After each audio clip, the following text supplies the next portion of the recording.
Hi, my loves. So, I had a really exciting topic to talk to you about today because I was remembering a conversation that I had. I would say 2 years ago, with a guy I was dating. And if you're a woman in your 30s, a woman in your 30s, and you're actively dating, you probably found some question like, okay, but what are you bringing to the table? Or something like that. I'm sure we all have experienced that. And I remember this guy asking me this question, and yeah, we probably date for like 2, 3 months. He asked me this question, and my answer was, okay, do you have a minute or two? Because I have a whole list. And he started laughing, thinking that I was joking. And I started telling him, okay, so what do I bring to the table? I am, first of all, a really kind person. And I light up every room that I walk into. People like me, and that is because I truly, genuinely care about people. I always have a warm smile for anyone, and I'm always interested in genuinely knowing what other people are up to, how are they doing, and what's going on in their lives. I'm supportive. You can ask any of my friends. I'm gonna be by your side in whatever you decide to do. I am the biggest cheerleader of the people that I love. I also bring beauty because I take care of myself. I take care of my body. I take care of my health. I bring love because I'm a really affectionate and loving person. I bring passion. I'm passionate in anything that I do.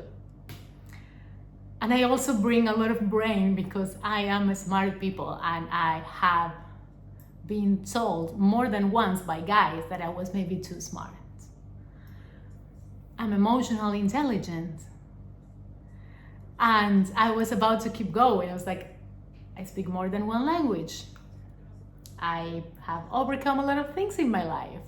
I bring a lot of wisdom for my years.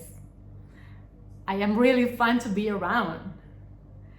And at some point he was like, okay, yes, you're right. That's fun, that's fine. But one thing that you don't have or that you don't bring to the table, it's being humble. And I know that when people tell you that, they normally try to make you feel bad about it. Like, oh my God, you are so full of yourself. And I remember this conversation because it was so good.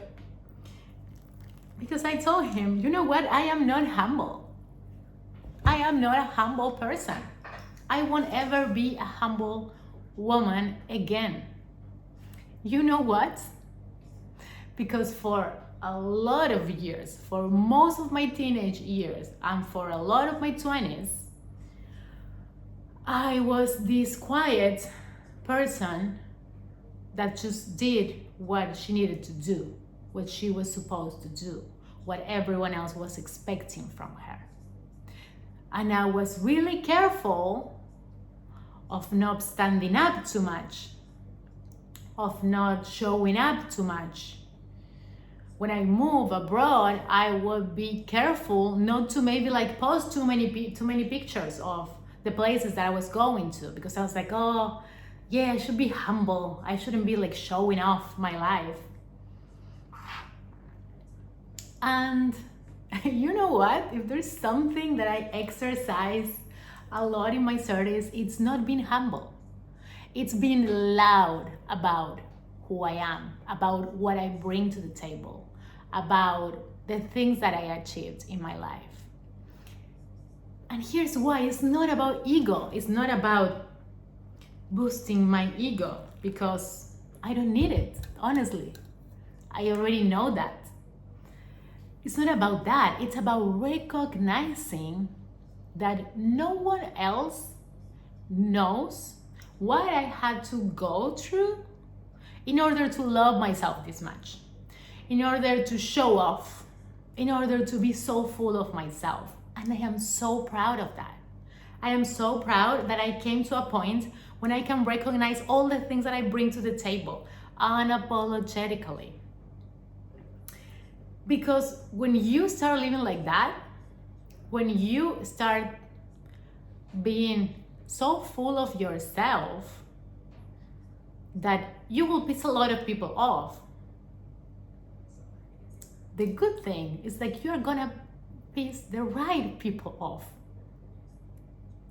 The ones that get triggered because you know who you are and you know what you bring to the table, whether that be in dating, in co-working relationships, in friendships, even in your family, the people that get triggered by that are people that are not prepared to see you grow, to see you glowing, to see you owning all the good qualities that you have.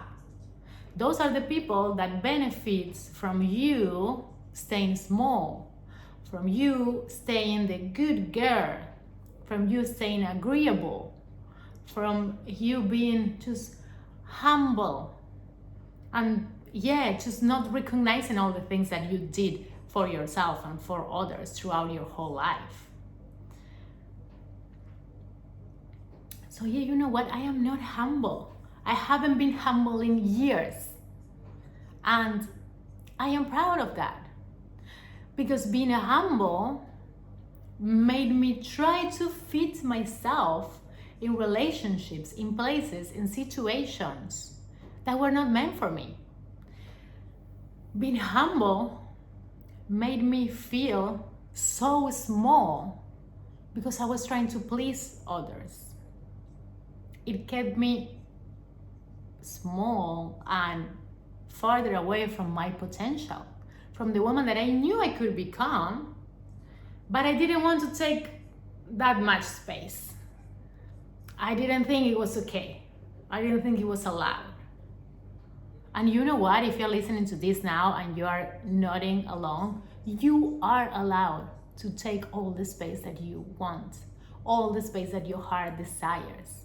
You are allowed to be clear and loud about your qualities, about what you bring to the table, about the woman that you have become, about all the things that you had to go through to get to this version of yourself, to get to the version of yourself that you actually love, to be that woman that you love and you are proud of and that you think about 10, 15 years ago and you cannot recognize yourself. That's something to be proud, that's something to be loud about. That's not something to be humble, that's not something to just be okay with. And I think for us women, it's so important to understand that we are allowed to take up space, that we are allowed to communicate, to be, again, loud about ourselves. Because if you are not your biggest cheerleader, what are you doing with your life? Like, for real. For real. You should be your first and most ridiculously positive, optimistic cheerleader. Because if you are not, then how can you wait for others to do that for you? How can you hope that others support you if you don't support yourself? If you're not proud of yourself, of who you are, and of who you are becoming too, of that vision that you have for your life. But you, first of all, you have to be your biggest cheerleader, your number one fan, your number one supporter. That's why self-love is so important. It's so crucial. Because when you get to the point of stop apologizing for your qualities, stop making yourself small so you don't bother other people. When you stop doing that, you start first losing the people that are not meant to be in your journey, in this new version of yourself. And that sucks, but that is powerful and it's needed. And second of all, you are going to start attracting people who love the whole you, not just the small, tiny bit size that it's agreeable and that everyone it's okay with. The whole you, the whole range of you, all the parts, the funny, the vulnerable, the loving, the emotional, every part of you. And that's when your life gets ridiculously better, exponentially better. Because when you start embracing all the part of yourself and being proud of every single part of it, the world has no choice but to mirror that back to you. It literally has no choice. So take this as your permission slip to just be a little bit more you today. Embrace some part of yourself that you might be hiding before because you didn't think it was good or you didn't think people would approve it. And share in the comments below if you want. What are the parts of you that you really want to embrace, that you want to really be proud of, that you're working on that? And if you like this, you can join my channel.